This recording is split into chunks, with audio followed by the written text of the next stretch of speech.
My name is Nadia Hayes, and for nearly 2 decades, I believed I had everything figured out.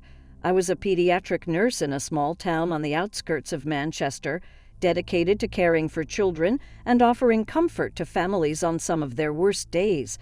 At home, my husband Oliver, a firefighter, and our son Jacob, who had just turned 12, filled my life with a sense of purpose and stability. In our close-knit community, everyone knew us as a loving family that shared a deep connection to our Anglican roots. We attended church every Sunday, volunteered for local outreaches, and diligently read from the Book of Common Prayer.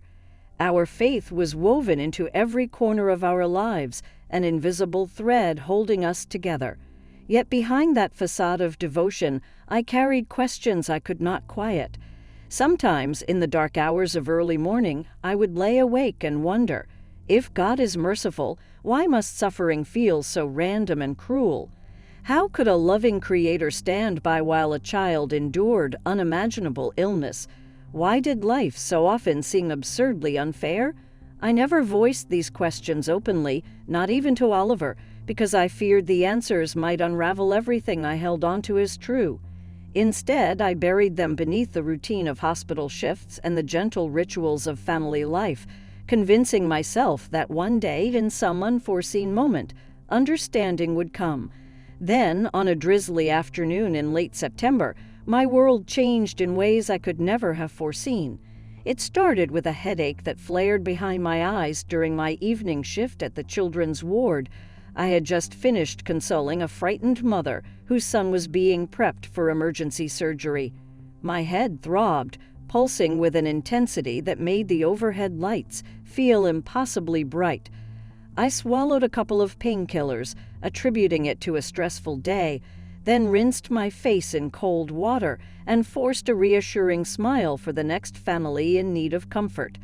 By the time I drove home, every flicker of a street lamp felt like a searing brand inside my skull.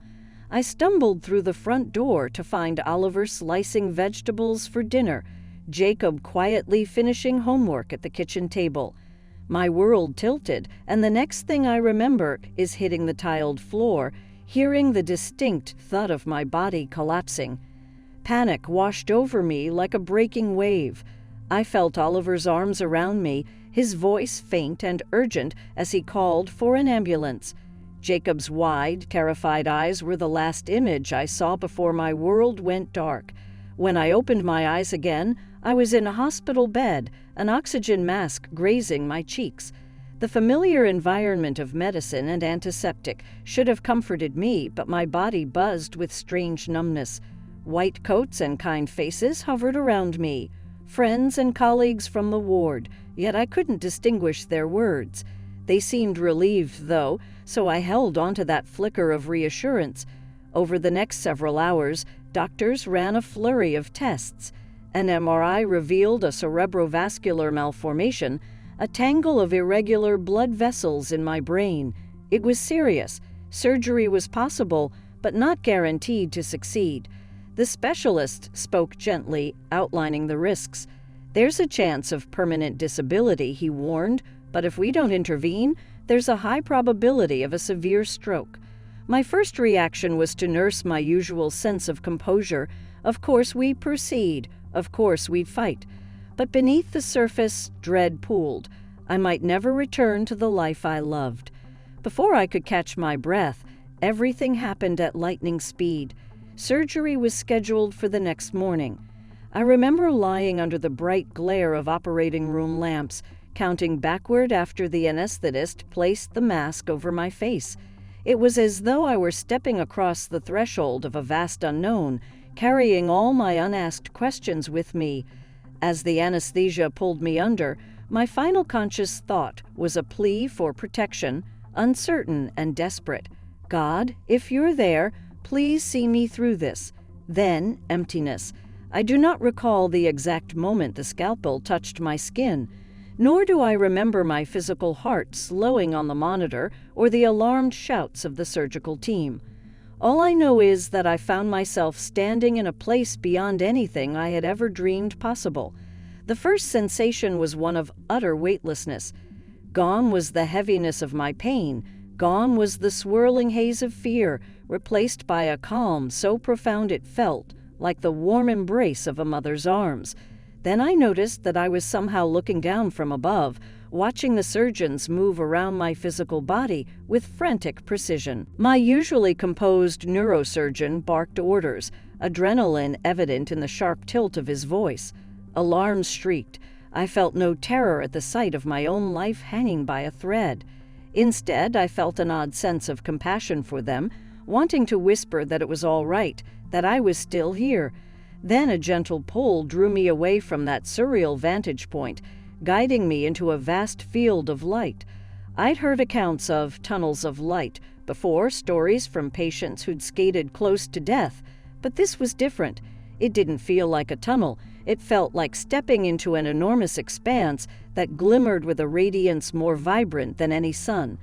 The light was alive, humming with a warmth that transcended language. It flowed over me, cradling me in a love so intense that tears would have filled my eyes had I retained a physical body. I lost all sense of time. Possibly it was minutes, perhaps it was centuries. All I knew was that within that embrace, all anxiety and doubt fell away like shackles undone. A figure emerged within the brightness. He was neither a nebulous silhouette nor the strictly rendered face from a church-stained glass window. Yet I recognized him instantly, heart and soul. Jesus. I had uttered his name countless times in prayers, sung hymns invoking his presence, but never had I encountered the real, living force of his being like this. He radiated a profound majesty, yes, but there was also an undeniable gentleness in his gaze, a warm invitation to draw closer. Without spoken words, he communicated directly to my core. I understood that he had always known me, knew every fear, every worry, every unspoken doubt that churned inside me. Despite my imperfections and uncertainties, I felt no condemnation, only an overwhelming acceptance that loosened knots I hadn't realized were there. My old questions flared up at once. Why do children suffer? Why do good people endure calamities? Yet in his presence, I sensed that love itself, pure and unfettered, was the answer. I didn't receive a tidy theological explanation. Instead, I grasped that God's heart broke alongside ours, that free will and brokenness played roles too complex to unravel in a single instant of revelation. But the love, that boundless love, covered everything and beckoned me into trust beyond my limited perspective. Then, images began to flash before me, glimpses of my own life, from my earliest memory of walking along a sandy shore at age 3 to the moment I had collapsed in my kitchen, all coalescing into a seamless narrative.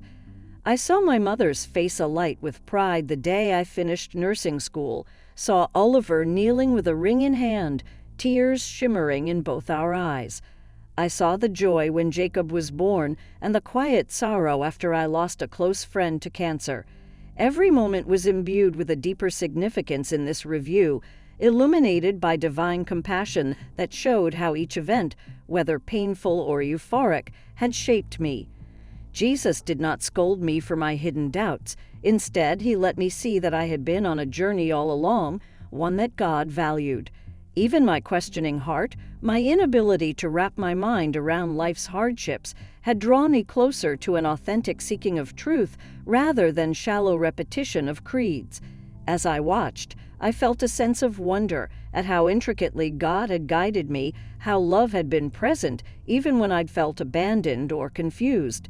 Then the tapestry of my own story dissolved, and other scenes emerged. I witnessed biblical truths in a way that soared beyond the Sunday readings I'd mechanically recited. I saw the enormity of Jesus' sacrifice, more real than any sermon had conveyed. His agony on the cross was not a distant symbol. It was tangible, cosmic in scale, the ultimate expression of God's solidarity with a suffering world. The resurrection, too, pulsed with a triumphant glory. It wasn't simply a miracle that took place 2 millennia ago. It was the keystone of a realm of hope that even now brimmed with life. But there was more, visions that confounded and astounded me. I glimpsed individuals from every corner of the world, people from various faiths, backgrounds, and centuries, each encountering truth in distinct ways. For some, it was a gentle calling over decades. For others, it was a moment of blinding clarity. I realized that God's love extended without restraint, unconstrained by cultural barriers or denominational lines. The figure of Jesus stood central to all these revelations, confirming that His grace was offered freely, and yet so many turned away. I felt a pang of sadness, sensing how misunderstandings, false teachings, or simple indifference kept people from the wholeness that lay within reach. Then a new wave of images made my spirit quake, glimpses of the spiritual condition of the world as it strained under the weight of pride, greed, cruelty. I saw children in war zones, hungry and terrified, witness the potent darkness behind acts of hatred and violence. Yet amidst the gloom, small beacons of compassion shone, people moved by love to serve, heal, and forgive. It was a complex portrait of grace contending with brokenness, a cosmic struggle in which every choice mattered. Through it all, Jesus' presence reassured me, a reminder that even the darkest pit could be redeemed by the light of divine mercy. My tears were not from hopelessness, but from an overwhelming recognition that the path of sacrifice and compassion was the only real way forward for me and for all humanity. Suddenly, I sensed that my time in this radiant domain was drawing to a close. My heart tightened with reluctance. I did not want to leave. In one silent, urgent communion, I asked to remain, to dwell forever in that love. Yet I felt a gentle but firm leading, as if Jesus were saying, "Your journey on earth is not complete. There is more for you to do, more love to share, more truth to reveal." I sensed Him imparting a purpose, not just to believe for my own comfort, but to serve as a conduit for the love that had claimed me. In a rush, the enveloping light began to recede, and I felt myself pulled away, back toward the surgical theater where my body lay. Before everything vanished, I felt a promise etched on my soul. I am with you always. No matter the trials or the cost, I would never be alone. Then, with a jolt, my eyes flew open. I was gasping for air, my chest constricted. The operating room lights seared my pupils, and I heard the frantic voices of the surgical team. A nurse pressed a mask over my face, another monitored the beeping of the machines. The attending doctor murmured something about a miracle. My vitals were stabilizing against all odds. Confusion and relief swept the room. I was too disoriented to speak, but inwardly a stillness prevailed. I had been touched by something real, something no words could undermine. My next memory is waking in the recovery ward, Oliver's fingers intertwined with mine. His face looked pale and exhausted, but his eyes lit with hope when I stirred. He peppered me with questions, but I could not articulate my experience just yet. It felt too immense. With time, I regained enough strength to sit up. Visitors filed in, coworkers, extended family, church friends, each celebrating my improbable survival. The surgeons, humbly perplexed, told me the outcome was better than they had dared hope. Physically, I was on the mend, but spiritually, I had emerged in an entirely different landscape. In the days that followed, I lay in my hospital bed, grappling with how to speak of what had happened. My mind replayed every facet, the radiant presence, the review of my life, the glimpses of suffering and hope. I felt compelled to share it, not to gain attention, but because it was too monumental a truth to keep hidden.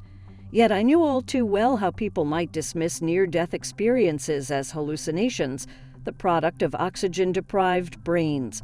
Part of me wanted to keep it secret, safe from scrutiny. But each time fear crept in, I remembered that steady assurance, "I am with you always." I resolved to start by telling Oliver. One soft afternoon, as sunlight slanted through the thin hospital curtains, I finally mustered the courage. He listened intently, eyes never leaving my face. His expression flickered with concern, wonder, perhaps a dash of uncertainty. When I recounted my encounter with Jesus, he pressed his lips together, searching for words. "Do you really believe that's what happened?" he asked quietly. "I know it was real," I replied, my voice trembling not from doubt, but from reverence. "I can't explain every detail, but it's changed everything, Oliver." He exhaled slowly, then squeezed my hand. "I love you," he said, a simple statement that carried his promise to stand by me, even if he wasn't entirely sure how to process what I was telling him. Over the following weeks, as I regained my strength and eventually went home, I felt the world anew. My old routine, helping Jacob with homework, sitting with Oliver at the dinner table, scheduling my next shift at the hospital, took on a sharper significance. I saw potential for kindness and connection in every moment. The crippling question of why children suffer no longer filled me with bitterness. Instead, I felt a renewed calling to be a reflection of divine love in every wounded place I could reach, trusting that no act of compassion was in vain, even if it didn't solve the cosmic riddle. But I also felt a burden of responsibility pressing on me to share what I had experienced, not to force belief, but to bear witness. So I began speaking quietly at first, one-on-one with close friends or acquaintances who inquired about my surgery. Many were surprised at my new gentleness and depth of conviction. Some seemed intrigued, others skeptical or politely dismissive. Yet word spread, and soon a small fellowship group within our church invited me to tell my story. Standing in that modest parlor room, with a handful of fellow parishioners circled around in folding chairs, my heart pounded. Part of me feared judgment or ridicule, but I couldn't turn back. I recounted everything, my vantage point above the operating table, the boundless light, the overwhelming love of Jesus, and the life review that exposed how intricately God had woven compassion into my days. When I spoke of the suffering in our world, tears caught in my voice, yet I also spoke of hope. I glimpsed a reality in which every kind act, every ounce of mercy, rippled into eternity. An older woman, whom I'd never seen shed a tear in public, wept openly. A young man leaned forward, eyes locked on me, as though we might finally glimpse an answer to the emptiness that had haunted him. Afterward, some approached with teary embraces, while others nodded politely but left quickly, uncertain what to make of it all. Yet I felt no disappointment. I had sown the seeds of truth, and what sprang forth would be between them and God. Over time, my testimony spread beyond our small congregation. Invitations trickled in from nearby churches, from community groups curious about near-death experiences. Sometimes I felt unworthy, just an ordinary nurse who had stumbled into a realm beyond human understanding. But each time, a quiet spiritual confidence carried me, as though unseen hands reassured me, "I am with you." Not everyone met my story with acceptance. A few acquaintances distanced themselves, muttering that I'd become too mystical. Others speculated that I was traumatized or had read too much into an anesthetic hallucination. Occasionally, doubt rattled my own mind. Could it all have been an elaborate dream? Yet whenever the question arose, I remembered the clarity of that love, the sense of reality that far surpassed our everyday life.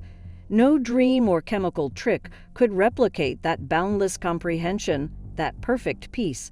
My greatest challenge came when I resumed work at the hospital. The environment I once navigated so seamlessly now carried a heightened sense of urgency. Looking into the faces of sick children and anxious parents, I felt a fierce desire to be more than just a caretaker of physical needs. I wanted to infuse each encounter with the compassion and hope I had tasted beyond the veil. This occasionally collided with medical protocols. I couldn't exactly say to a grieving parent, "I saw Jesus and he is real and he loves your child." But in gentle ways, through a listening ear, a comforting hand, a soft mention of prayer if it felt welcomed, I tried to radiate the love I had experienced. Some colleagues noticed a change in my approach. One day, my closest friend at work, a fellow nurse named Ruth, cornered me in the staff lounge. "What happened to you?" she demanded, not uncannily. Ever since your surgery, you have this unshakable calm. Even on the worst days, you're lighter. It's almost eerie. I offered a nervous laugh and told her, haltingly, about my near-death experience. She stared with a mixture of fascination and disbelief, then murmured, "My cousin. She's been struggling to believe in anything since her father passed away. Do you think you could talk to her?" So the doors kept opening, conversation by conversation, heart by heart. I never forced my story on anyone, but I never hid it either. My life became about service in quiet ways, about weaving love into the battered corners of people's lives. All the while, I sensed a deeper closeness to God. The Bible, which once felt like a formal text for Sunday readings, came alive. Passages about Jesus' compassion and the power of resurrection leaped from the page, resonating with what I had seen in that luminous place. The sacraments took on new meaning. Eucharist felt like a tangible link to the divine presence I had encountered. Slowly, Oliver and Jacob also began to shift in subtle ways. Oliver, though initially uncertain, joined me in prayer each evening, asking questions about what I had seen. Jacob, perched at the edge of adolescence, listened to me talk about love's power to heal and even transform our understanding of suffering. Sometimes he'd wrinkle his brow and ask, "Mum, does that mean no one will hurt if they know Jesus?" And I had to explain that hurt still happens, but it doesn't get the last word. The seed of faith began to sprout in him in a quiet, unforced way, and I felt renewed gratitude for the chance to guide him in a richer spiritual life. Looking back, I see how the ordeal of my surgery served as a threshold, a crossing over that changed me forever. Before, my faith had been a stable pattern, a set of beliefs I embraced partly out of tradition and partly out of genuine devotion. Afterward, it became an intimate relationship, an unbreakable bond of trust with the God who had revealed his heart to me on the brink of death. Not every question was answered, but that was all right. The presence of Jesus, his living, loving essence, was answer enough. And so I live each day now with reverence and hope. I strive to be open to the whispers of the Holy Spirit, whether that comes in the form of an impulsive urge to comfort a stranger or a gentle nudge to pray for someone in distress. The quiet wonder I carry inside me is that life is not a random series of joys and tragedies, but a tapestry where God's heart can be traced in every selfless act. That is the truth I stand upon, and I offer it freely to anyone willing to listen. If my story stirs something within you, I invite you to keep seeking, to ask questions boldly, to open your heart to the love that transcends all logic. I have no agenda other than to share what I've received, that Jesus is real, that his light breaks every darkness, and that his compassion is stronger than any sorrow this world can deal. Thank you for reading my testimony. If you find even a spark of hope in these words, let it kindle a flame of your own. And should you want to hear more stories of hope and transformation, feel free to explore the resources around you. Videos, groups, personal testimonies, whatever paths might guide you closer to the God who longs to embrace us all. I stand here humbly as living proof that even in our bleakest hour, a greater grace can break in, reminding us that we are seen, we are held, and we are eternally loved.